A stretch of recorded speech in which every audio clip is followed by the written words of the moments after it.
habías hecho algún cambio, se notaba que estaba una variable adicional que era el PIB y algunas celdas estaban con color, no sé qué estabas haciendo, pero lo estabas editando desde el archivo que estaba aquí. Entonces, se descarga, no se edita, porque si tú haces modificaciones y después alguien necesita el archivo, pues ya le cambiaste, ya no es el archivo que yo compartí originalmente. Ya lo eliminé, entonces cada quien debería tener ya ese archivo. Respecto a las tareas, pues aquí está la tarea de Sofía y aquí está la tarea de Montserrat, y las tareas no se suben aquí. No sé por qué razón han subido sus tareas aquí. No lo hagan, porque eso a mí me da la idea de que están compartiendo con el resto del grupo y se supone que cada quien hace su tarea de forma individual. Bueno, esos son los avisos que quería hacerles, aprovechando que se encuentran aquí las personas involucradas. Esta sesión no es una clase, no era obligatorio que entraran, es para responder dudas que pudieran surgir. Ahora, si la duda sigue siendo respecto al despeje para calcular alfa 0 y beta 0, que es donde se están perdiendo, que me dicen, es que ¿cómo calculo alfa 0 y beta 0? ¿Cómo despejo?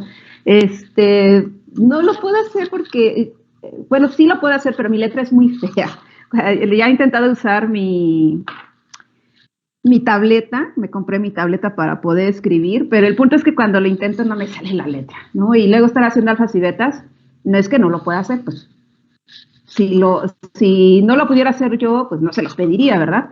Entonces, a lo mejor la siguiente clase lo voy a hacer así como hice mis expresiones matriciales aquí en PowerPoint, que aquí sí se ve bien, pues lo voy a tener que desarrollar también para que sepan cómo se realiza el despeje, que no es cosa del otro mundo, pero veo que muchas personas están perdidas y no saben cómo calcular alfa 0 y beta 0, es lo que se les está complicando.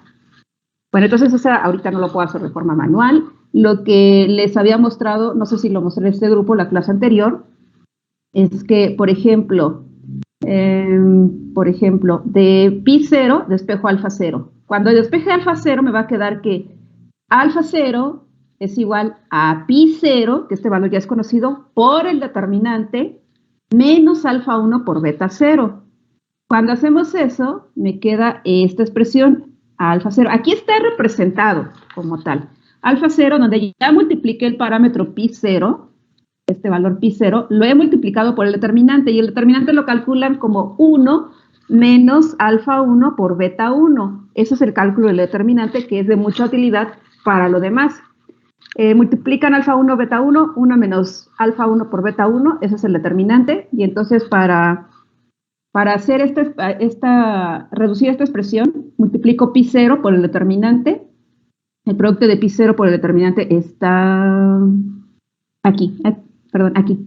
Aquí he multiplicado el parámetro pi 0 por el determinante y entonces ya reduce la expresión y alfa 0 va a ser igual a los 8.123.653.67, bla, bla, bla, porque aquí hay más decimales. Y yo aquí lo estoy representando solamente con 2, pero hay más información y toda esa información es la que se debe considerar. Bueno, alfa 0 es igual a pi 0 por el determinante más el parámetro alfa 1 que multiplica a beta 0. Bueno, aquí dice menos, porque en el momento que despejo es menos alfa 1 por beta 0, pero como alfa 1 es negativo, el negativo con el menos se vuelve positivo y me queda esto. Alfa 0 es igual a 8.123.000, bla, bla, bla, más 58.93, que es alfa 1, pero positivo, que multiplica beta 0. Y ya que tengo despejado alfa 0, lo que hago es sustituirlo en el parámetro pi 3. ¿Cómo se calcula pi 3? Bueno, pues va a ser igual a beta 1. Déjenme llevar esta expresión para allá. Voy a copiarlo y lo voy a dejar aquí. Ese alfa 0 se sustituye en el parámetro pi 3, que es lo que intenté representar aquí. ¿Cómo se sustituye? Pues es beta 1. ¿Qué valor es beta 1? Es todo esto. Que ese valor, vean que está como un exponencial aquí. Quiere decir que si lo tenemos que representar es menos 0.00000, y luego viene todo ese número, 102. Pero no es necesario, simplemente hay que tener presente que este valor es muy pequeño y que después del punto hay 5 ceros porque está como exponencial, y es lo que traté de representar aquí. Beta 1, que es negativo, representa alfa 0, y alfa 0 es todo esto, es lo que está entre entre corchetes, que multiplica alfa 0 más el parámetro beta 0, que es desconocido, es igual a el valor del parámetro pi 3, que aquí tenemos los valores de pi 3, 10.84, hay más decimales, yo lo dejé indicado como 10.84, pero hay más información, que multiplica a 1 menos alfa 1 beta 1, o sea, al determinante. Entonces, en el momento que ustedes hacen esa sustitución, pues se van a ir reduciendo términos, multiplican beta 1 por este término, beta 1 por 58, multiplican el 10.84 por el determinante y se van reduciendo las operaciones, que esos cálculos son los que tengo por aquí. Obviamente, pues ustedes deben tener claro qué es lo que están calculando y ya al final, pues ya van a obtener, al momento de sustituir, el primer parámetro que obtienen es beta 0.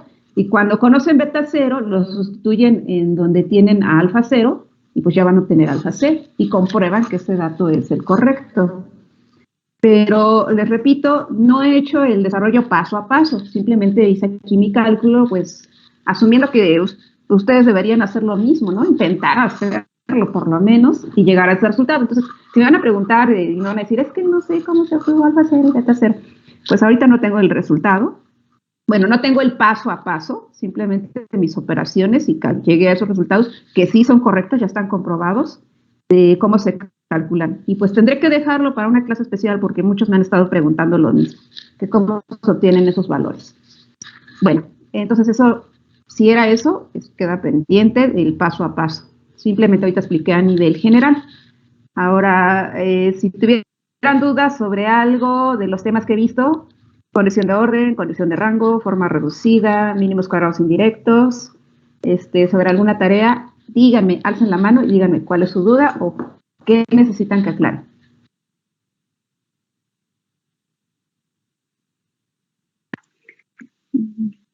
Yo, profesora, yo sí tengo duda. Bueno, yo no pude acudir a la clase de presencial porque, bueno, estaba un poco enferma de gripe. En donde, después de, bueno, cuando vamos a sacar las condiciones de rango, tengo duda de cómo saca, bueno, cómo pasa a esas matrices. Porque sí nos pasaron el apunte, pero yo sí tenía duda y no especifica por qué o cómo, de dónde saca las matrices. Pues es que también ya hice ejemplos en clase, no nada más lo hice en presencial, también he estado haciendo eso en la clase virtual y por ahí está un video pues que deberían revisar, ¿no? Digo, sí te voy a contestar en este momento, pero pues ustedes también pongan de su parte y revisen lo que ya está, si no, ¿para qué estoy estoy guardando los videos? Hay una clase específicamente para la identificación. Al principio todo muy bonito y todo el mundo revisaba, pero ya en los últimos, vean, identificación, 16 personas han revisado, de mínimos cuadrados indirectos apenas 10 personas lo han revisado, y bueno, vean, pues estimar por mínimos cuadrados indirectos apenas 4 personas que han revisado de un grupo de 30 y tantos. Ustedes también deben poner a su parte y revisar cómo se hace ese proceso de identificación, pero lo voy a tratar de explicar con la tarea que acaban de entregar, los resultados de la identificación. Sí, específicamente la duda es cuando, por ejemplo, la matriz, por ejemplo, en el caso de la tarea del modelo keynesiano, el número 3, ahí en la matriz de 3 por 7, hasta ahí llegué, pero no entendía bien cómo pasaba a la matriz más pequeña. Pues la submatriz debe ser de orden menor, debe ser de G-1 por G-1. G mayúscula se refiere al número de variables endógenas. Y si hay 3 variables endógenas, no sé quién te pasó la nota, pero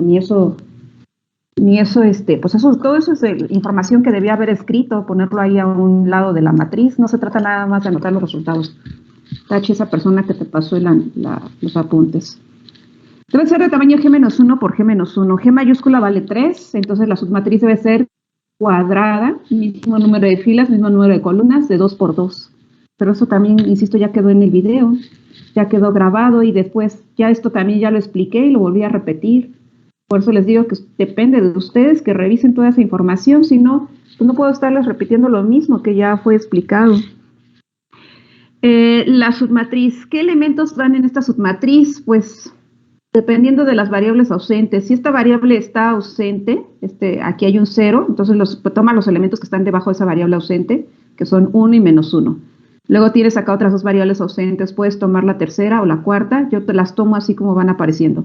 Por eso tienes el menos beta 1 y 0. Y ya, no hay más que hacer. Para la ecuación 1, cuando vas con la ecuación 2, debes tomar en consideración, aquí selecciono todo, debes tomar en consideración la segunda fila. ¿Cuántas variables ausentes tienes en la segunda fila? Tienes 1, 2 y 3. Y tomé los elementos que están abajo y encima de esta primera variable ausente, 1 y -1. De esta segunda variable ausente, menos alfa 2 y 0. Pero pudo haber sido la segunda con la tercera, pudo haber tomado menos alfa 2, 0 y 0 y -1. Son las variables ausentes las que te van a indicar qué elementos son los que están en esa submatriz. Si la matriz es, por ejemplo, en este último modelo, donde la matriz A es de tamaño 4 por 9, pues la submatriz debe ser más pequeña, G-1 por G-1. Le quitas 1 a 4, que son el número de endógenas, te queda una submatriz de 3 por 3, 3 filas y 3 columnas. Debe ser cuadrada, si no, no puedes calcular el determinante. Y los elementos que van en esta submatriz, sabes qué elementos van por las variables ausentes que están en cada una de las ecuaciones. En la primera ecuación tienes hasta 4 variables ausentes, con 3 es suficiente, pero tienes una de más.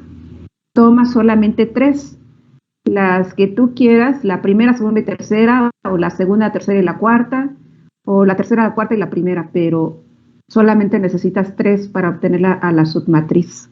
Siempre debe ser más pequeña que la matriz original, la matriz A. Debe tener una fila menos que ella. ¿Más preguntas?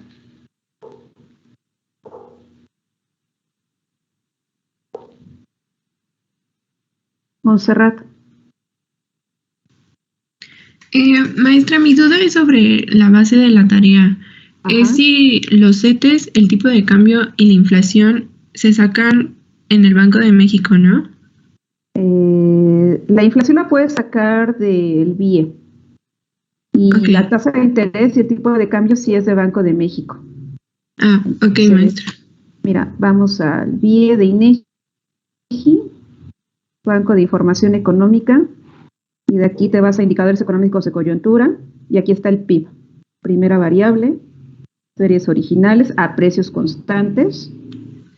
Los datos son trimestrales, por eso es que los demás debes pasarlo a trimestral. Y esa es la primera variable. Y la inflación, ¿verdad? Quedamos que la inflación está Sí. por aquí en índices de precios, índice nacional de precios al consumidor, mensual, y buscas inflación mensual, esta de aquí. Inflación mensual, índice general, y que empiece también en el 93, porque la inflación está en otro periodo, hay información previa al 93, pero comienza, mira, inclusive aquí si vas, hay información desde el 69, pero como el PIB está, creo que el PIB está desde el 80 también, pero vamos a buscarlo todo a partir del 93, creo que ese fue el acuerdo al que llegamos. Desde el primer trimestre de 93 hasta el cuarto de 2021. Aquí te marca 2022 porque ya hay información de la inflación para enero y febrero, a lo mejor hasta marzo, pero lo vamos a dejar hasta 2021, ¿no? Creo que así lo acordamos. Deja chico. Ay, no la anoté aquí. Sí, aquí está. Del primer trimestre de 93 al cuarto de 2021. Entonces lo dejas hasta 2021, te vas a consultar. Entonces, descárgalo por separado, porque los datos del PIB, primero descarga el PIB, porque el PIB está trimestral, mira, aquí te lo marca, trimestre, trimestre, y la inflación está mensual, y la inflación la tienes que pasar a trimestral. Entonces descárgalos por separado. Pero eso aquí del BIE de INEGI. Y tasa de interés, tipo de cambio, Banjico.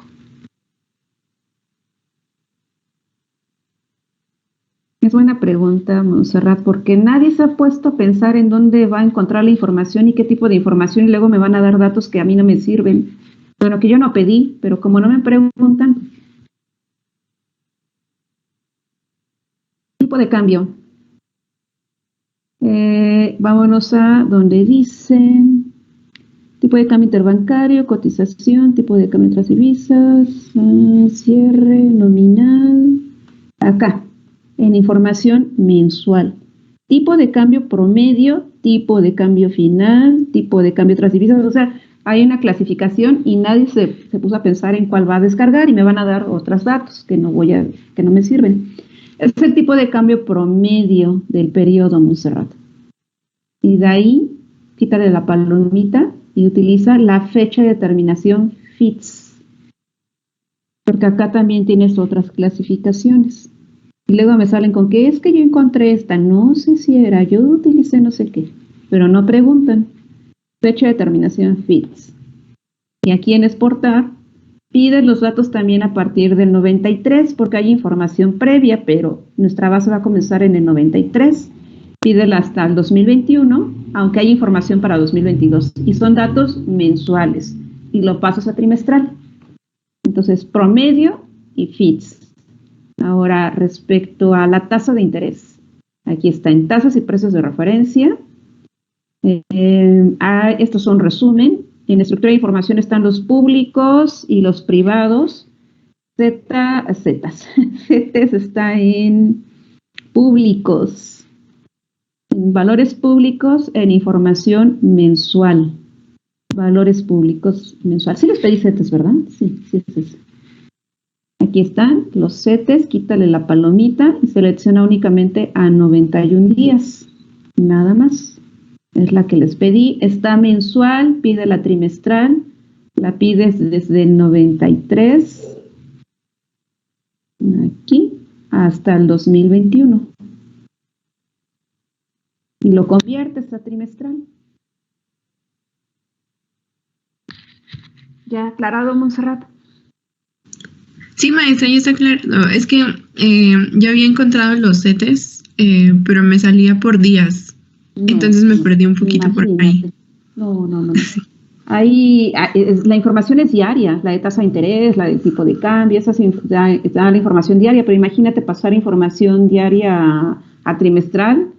Digo, sí se puede hacer, pero hacer un montón de cálculos. Entonces, vámonos de mensual a trimestral. Más preguntas, los demás.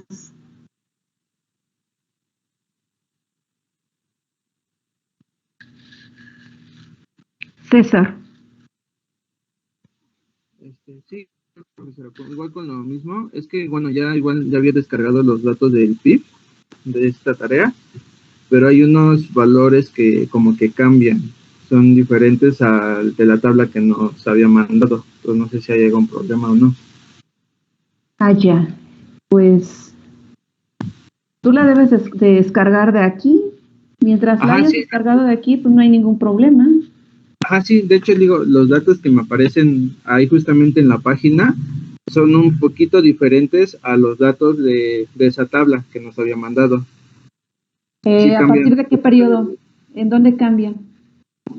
Es que, por ejemplo, lo comparé con el último dato de esa tabla, que es del 2019. Lo comparé con el que viene en la página y sí viene un poquito diferente. Ok. No hay problema, siempre y cuando esté correcto. Probablemente sí haya, porque la mía, esa base, pues no está actualizada, entonces a veces hacen correcciones, revisan cifras y te las dan preliminar y luego les hacen correcciones, entonces sí puede que haya una diferencia.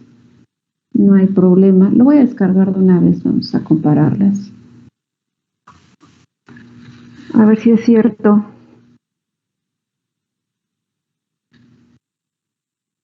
Pero yo no voy a utilizar esto como referencia, porque esta fue para hacer el ejercicio. Yo lo que voy a considerar pues son estos datos, los que acabo de solicitar, y qué es lo que les da el INEGI. Cuando vienen estas notas, RP, pues están indicando la información, dice la P a partir de 2021, R a partir del primer trimestre de 2019. Cifras preliminares además, entonces sí. Luego hay revisiones y se ajustan los valores y por eso tienen algunas variaciones, pero pues eso ya no es responsabilidad nuestra. Esta comienza aquí, primer trimestre. Ya no es responsabilidad nuestra, ya así está el dato Y es lo que estamos trabajando con lo que nos está dando el INEGI. 18, sí, tienes razón, hay diferencias. Segundo trimestre, esta es la que yo les di y esta es la que ya está reportando INEGI.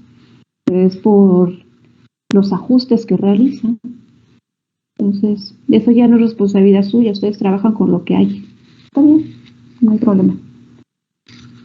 ¿Otra observación, los demás?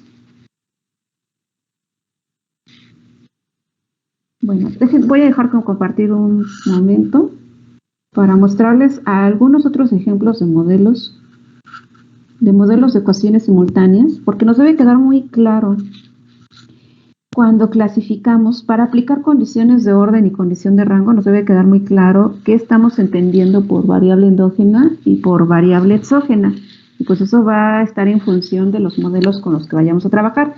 No es una clase lo que estoy haciendo, es solamente para pues dejar claros algunos conceptos. Por ejemplo, este ya lo trabajamos, ¿no? Este fue uno de la tarea y ya quedamos de acuerdo que esas ecuaciones no son simultáneas porque no hay una relación de interdependencia entre las variables, eso nos debe quedar claro. Cierto que puedo considerar a la inversión y al consumo como endógenas. Si estas son endógenas, entonces las exógenas serían el ingreso, la tasa de interés y la tasa de interés con un rezago. Y predeterminada, pues nada más la tasa de interés con un rezago, pero no son ecuaciones simultáneas.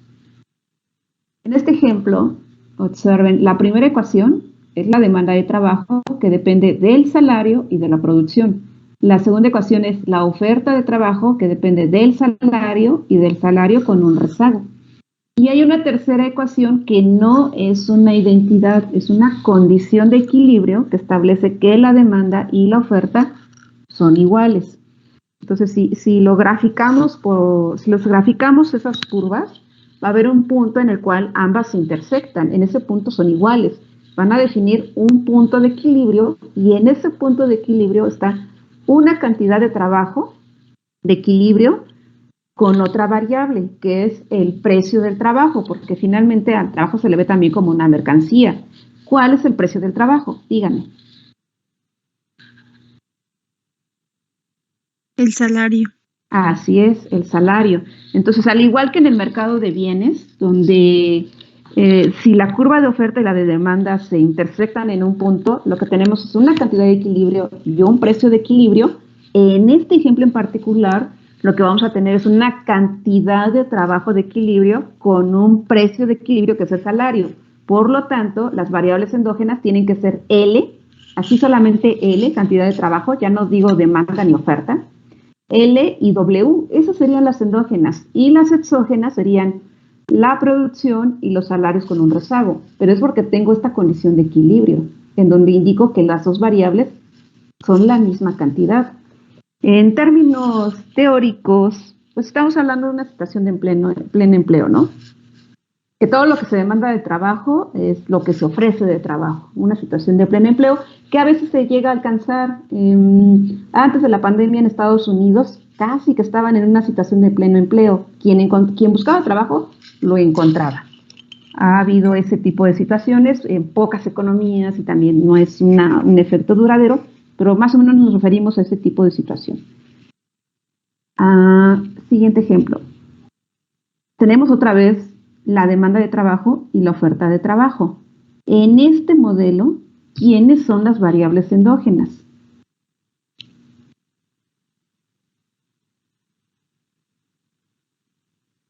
Alguien que me diga quiénes son las variables endógenas.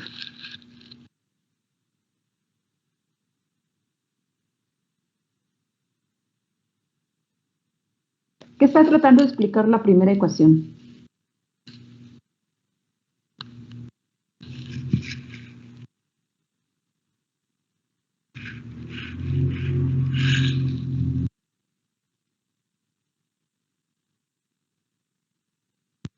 La demanda de trabajo en función del salario y la producción. La primera variable endógena entonces va a ser la demanda de trabajo. ¿Cuál es la otra variable endógena? ¿El salario con un resto de trabajo? No. La primera ecuación está tratando de explicar la demanda de trabajo. La segunda ecuación está tratando de explicar la oferta de trabajo. Esta no tiene ninguna condición de equilibrio. Ahí no está esa ecuación, por lo tanto, las variables endógenas son la demanda de trabajo y la oferta de trabajo. Esas son endógenas. Y las exógenas van a ser los salarios, la producción y los salarios con un rezago. ¿Son ecuaciones simultáneas? No. No, no son ecuaciones simultáneas. Cada una de las ecuaciones se podría estimar por separado. No hay una relación de interdependencia entre las variables endógenas y solamente porque no estoy incluyendo esa condición de equilibrio. Entonces, todo va a depender de la especificación para que podamos aplicar las condiciones, o en este caso no las tenemos que aplicar porque esas dos ecuaciones no son simultáneas. Sí sabemos quiénes son endógenas, qué es lo que tratamos de explicar, pero no hay una relación de interdependencia entre ellas. Y eso lo debemos tener muy claro cuando veamos un modelo. ¿Son o no son simultáneos? Ejemplo 4. La demanda de trabajo en función de la producción y de la oferta de trabajo. La oferta de trabajo en función de los salarios y de la demanda de trabajo. ¿Quiénes son variables endógenas?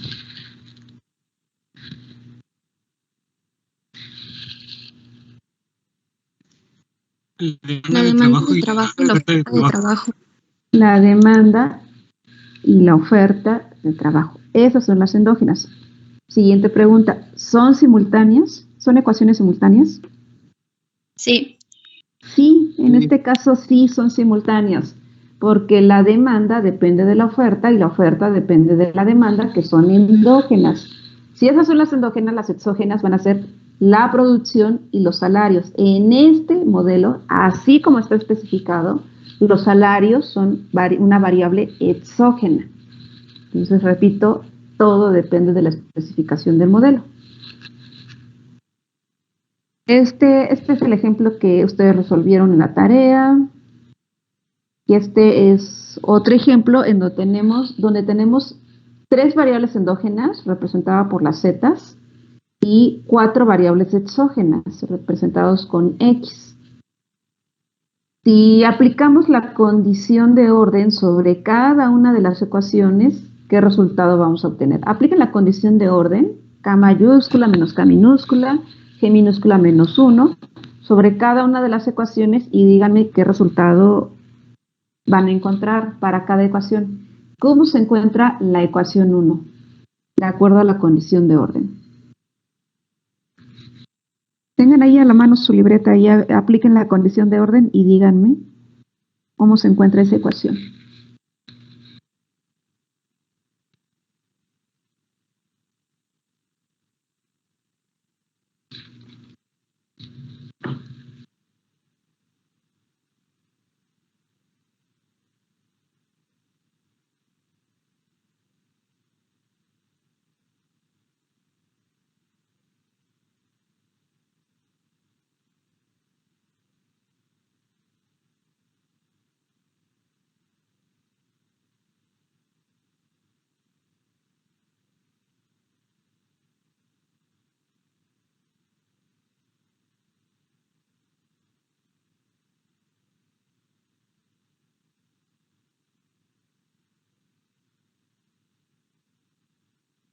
¿Alguien aplicó ya la condición de orden sobre la primera ecuación? No es cosa del otro mundo.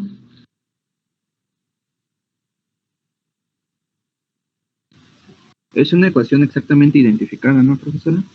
No. No está exactamente identificada.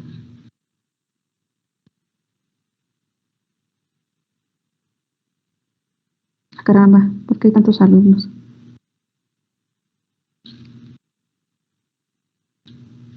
Profesora, ¿está subidentificada? Así es, esa ecuación está subidentificada. K mayúscula vale 4 y en la primera ecuación tenemos 3. 4 menos 3 es 1. G minúscula vale 3. 3 menos 1 es 2. 1 es menor a 2, por lo tanto la primera ecuación está subidentificada. Vamos con la ecuación 2. Apliquen la condición de orden y díganme cómo se encuentra.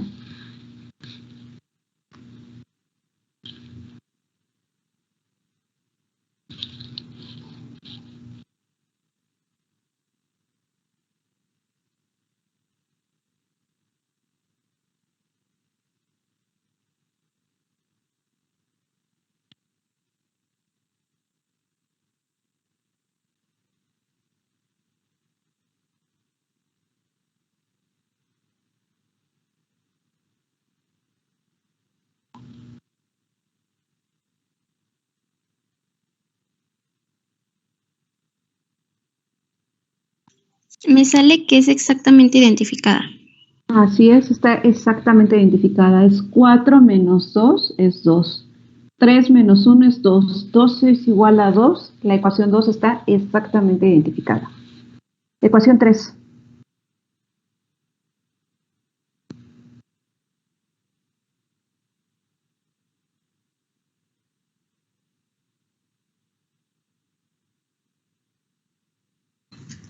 ¿Es sobreidentificada? Así es. Es 4 menos 2, nos queda 2. 2 menos 1, nos queda 1.